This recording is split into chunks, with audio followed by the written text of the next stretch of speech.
शास्त्रों में कहा गया है कि हर मर्द को यह 4 काम हमेशा बेशर्म होकर जरूर करने चाहिए और इन 4 कामों को करते समय स्त्रियों को हमेशा मर्द का साथ सही समय पर जरूर दे देना चाहिए। नमस्कार दोस्तों, स्वागत है आपका फिर से इस नई महत्वपूर्ण व ज्ञानवर्धक वीडियो में। वीडियो शुरू करने से पहले हे माता लक्ष्मी, जो भी आपके इस चैनल को सब्सक्राइब करे, वीडियो को लाइक करें, उसके घर में कभी भी धन दौलत की कमी ना हो और उसका परिवार सदैव स्वस्थ, हंसता, मुस्कुराता, कुशल मंगल रहे। तो दोस्तों चलिए आपको जल्दी से एक छोटी सी कहानी के माध्यम से बता देते हैं कि वह 4 काम कौन से हैं जिन्हें हर मर्द को बेशर्म होकर करना चाहिए। दोस्तों, वीडियो बहुत ही महत्वपूर्ण ज्ञानवर्धक है, इसे अंत तक जरूर देखें क्योंकि आधा अधूरा ज्ञान किसी काम का नहीं होता है। एक नगर में एक राजा रहते थे। उनको नए नए कपड़े पहनने का विचित्र शौक था। इसके लिए वह अपने खजाने का सबसे बड़ा भाग खर्च किया करता था। वह अपनी प्रजा पर बिल्कुल ध्यान नहीं देता था। वह दुनिया के कोने कोने से सुंदर और बहुमूल्य कपड़े मंगाता और बहुत अच्छे दर्जी से सिलवाकर पहनता था, परंतु बढ़िया से बढ़िया कपड़ा भी एक बार पहनने के बाद दोबारा कभी नहीं पहनता था। राजा के इस व्यवहार से राज्य की आर्थिक दशा पर बुरा प्रभाव पड़ रहा था। राजा के इस शौक का पता एक ऐसे आदमी को लगा जो अपने काम में बहुत होशियार था। एक दिन वह 3-4 आदमियों को साथ लेकर राजा के दरबार में उपस्थित हुआ। उसने राजा को अपना परिचय देते हुए कहा कि वह दुनिया के बड़े बड़े राजाओं के कपड़े सिल चुका है। दर्जी ने विस्तार से अपना परिचय देते हुए बताया कि किस प्रकार चीन, जापान, अमेरिका और इंग्लैंड देश के राजाओं ने उसके सिले कपड़े पहनकर उस पर पुरस्कारों की बौछार की, जिससे वह मालामाल हो गया है। राजा ने कहा, दर्जी, हम भी तुम्हें मालामाल कर देंगे। अब तुम बताओ, तुम मेरे लिए कैसा कपड़ा बनाओगे? दर्जी बोला, हुजूर, मैं आपके लिए ऐसा कपड़ा तैयार करूंगा जिसे मूर्ख, बेईमान और अन्यायी नहीं देख सकेगा। ऐसा कपड़ा दुनिया में किसी राजा महाराजा के पास नहीं है। राजा बोला, बेशक तुम मेरे लिए ऐसा कपड़ा तैयार कर सकते हो। दर्जी बोला, परंतु हुजूर, कपड़ा मैं स्वयं अपने हाथों से बुनकर तैयार करता हूं। राजा ने उतावले होकर पूछा, दर्जी, ऐसी पोशाक तुम मेरे लिए कितने दिनों में तैयार कर सकोगे? दर्जी बोला, हुजूर, लगभग 1 या 1.5 महीना तो लग ही जाएगा। राजा ने कहा, मैं तुम्हें 2 महीने का समय देता हूं, इसके लिए हमें तुमको क्या मूल्य देना पड़ेगा? दर्जी बोला, हुजूर, 50,000 पहले दे दीजिए और 1 लाख कपड़ा पसंद आने पर दीजिएगा। उसी क्षण दर्जी को 50,000 देकर कपड़ा तैयार करने के लिए एक अलग जगह की व्यवस्था करा दी गई। दर्जी अपने 3-4 आदमियों को लेकर उस जगह आराम से समय काटने लगा। कुछ दिनों बाद राजा ने अपने एक दरबारी को दर्जी के पास भेजा। दरबारी वहां पहुंचा और देखा कि वे सब बड़े आराम से सो रहे थे। दरबारी ने दर्जी को जगाकर पूछा, कितना कपड़ा तैयार हो गया? राजा ने मुझे देखने के लिए भेजा है। दर्जी एकदम चौंक कर उठा और बोला, आइए, मैं आपको दिखाता हूं कि कितना कपड़ा तैयार हो चुका है। दर्जी ने एक अलग कमरे में दरबारी को ले जाकर करघे पर कपड़ा बुनने का अभिनय करके दिखाया। देखिए कितना सुंदर कपड़ा बुना जा रहा है। किंतु दरबारी को तो वहां न कपड़ा न करघा कुछ भी दिखाई नहीं दे रहा था। दरबारी भौंचक्का रह गया। वह सोचने लगा कि कपड़ा तो दूर रहा, मुझे तो हथकरघा भी दिखाई नहीं दे रहा है। अब दरबारी को दर्जी की वह बात याद आई कि जो मूर्ख, बेईमान और अन्यायी होगा उसे यह कपड़ा दिखाई नहीं देगा। क्या मैं ऐसा ही व्यक्ति हूं? दरबारी सोचने लगा। विवश होकर उसने कहा, वाह वाह, सचमुच बहुत सुंदर कपड़ा तैयार हो रहा है। राजा ने जब इस बात को सुना तो वह बहुत खुश हुआ। उसने दर्जी और कारीगरों की सुविधाओं को और बढ़ा देने का हुक्म दे दिया। 1 महीने बाद राजा ने अपने मंत्री को दर्जी का काम काज और कपड़ा देखने के लिए भेजा। मंत्री के आने की सूचना पाकर दर्जी ने अपने आदमियों को सतर्क कर दिया। मंत्री जब दर्जी के पास पहुंचा तो वह अपने आदमियों के साथ कपड़ा काटने और सिलने का अभिनय कर रहा था। देखिए मंत्री जी, कितना सुंदर कपड़ा और कैसी सुंदर पोशाक तैयार हो रही है। दर्जी ने हवा में हाथ मारते हुए मंत्री को दिखाया, किंतु मंत्री बेचारा हक्का बक्का उसने देखा कि दर्जी कैंची चला रहा है पर कपड़ा है ही नहीं। एक कारीगर सुई से सिलने का काम कर रहा है, परंतु उसके हाथ केवल अभिनय कर रहे हैं। न सुई दिखाई दे रही है और न धागा न कपड़ा। मंत्री ने सोचा, मुझे कुछ दिखाई क्यों नहीं दे रहा है? उसे दर्जी की बात याद आई, जो मूर्ख, बेईमान और अन्यायी होगा उसे यह कपड़ा दिखाई नहीं देगा। उसने सोचा, क्या मैं मूर्ख, बेईमान और अन्यायी हूं? यदि राजा को यह पता चल जाएगा तो वह मुझे फांसी पर लटका देगा। विवश होकर मंत्री ने भी दर्जी की हां में हां मिलाई। वाह वाह, सचमुच बहुत सुंदर कपड़ा है। दर्जी के पास से लौटकर मंत्री ने राजा को बताया। सचमुच ऐसा सुंदर बहुमूल्य कपड़ा ना मैंने कभी देखा था ना कभी सुना था। यह सुनकर राजा बहुत खुश हुआ। दूसरे दिन दर्जी पोशाक तैयार करके दरबार में उपस्थित हुआ। आइए महाराज, पहनिए, यह पोशाक कितना सुंदर और बहुमूल्य कपड़ा हमने आपके लिए तैयार किया है। राजा भी भौंचक्का रह गया, क्योंकि उसे कोई कपड़ा दिखाई ही नहीं दे रहा था। उसने सोचा, क्या मैं मूर्ख, बेईमान और अन्यायी हूं?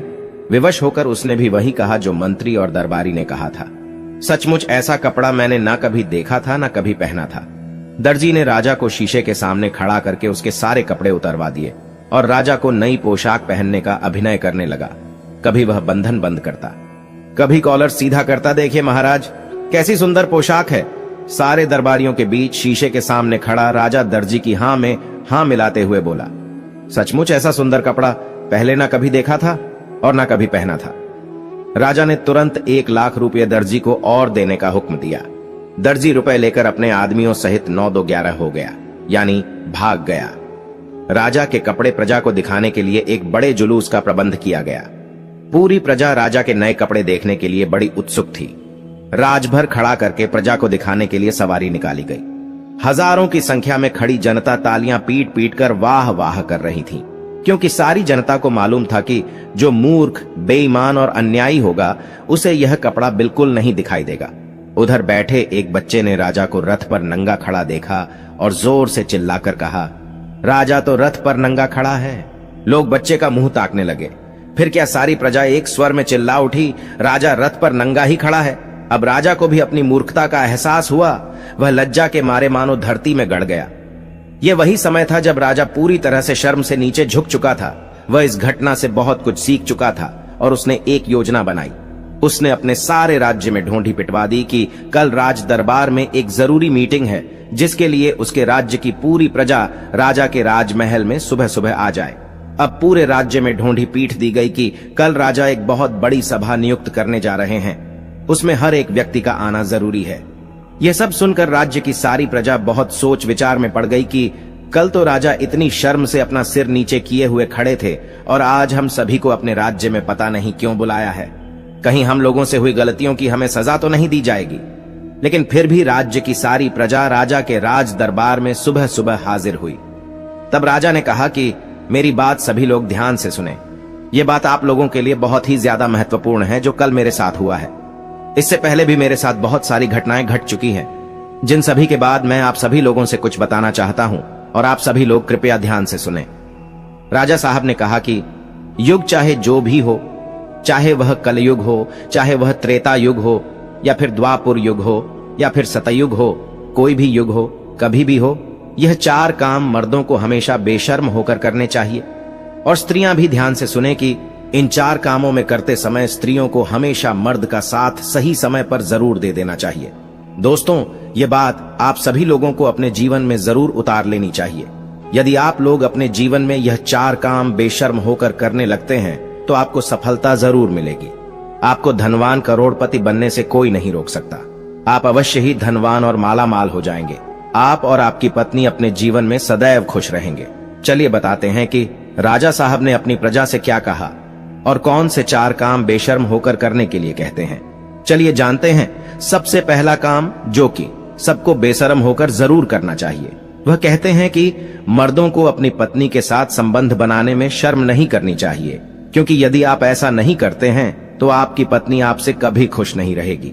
क्योंकि जब आप पत्नी को संतुष्ट नहीं कर पाएंगे तो फिर आपका शादीशुदा वैवाहिक जीवन खतरे में पड़ सकता है और आपकी पत्नी किसी गैर मर्द से गलत काम करने के लिए मजबूर हो जाएगी, और वह ऐसा कर भी सकती है।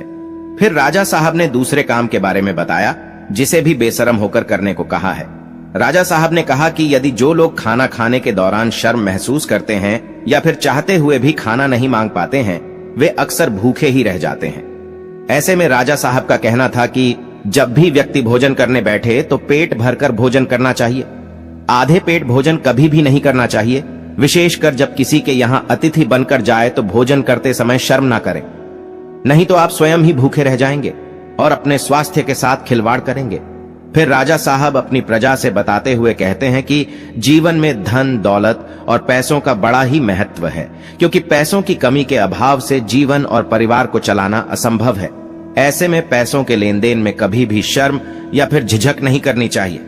बेझिझक होकर जरूरत में किसी से पैसे मांगना चाहिए। वहीं अगर किसी को जरूर के समय उधार दिया हो तो उसे मांगने में बिल्कुल भी शर्म नहीं करनी चाहिए, अन्यथा आपको धन की हानि उठानी पड़ेगी। चौथी बात को बताते हुए राजा साहब कहते हैं कि कोई भी इंसान यदि सही तरीके से और सही वक्त पर यह कुछ काम कर ले तो वह रंक से भी राजा बन सकता है।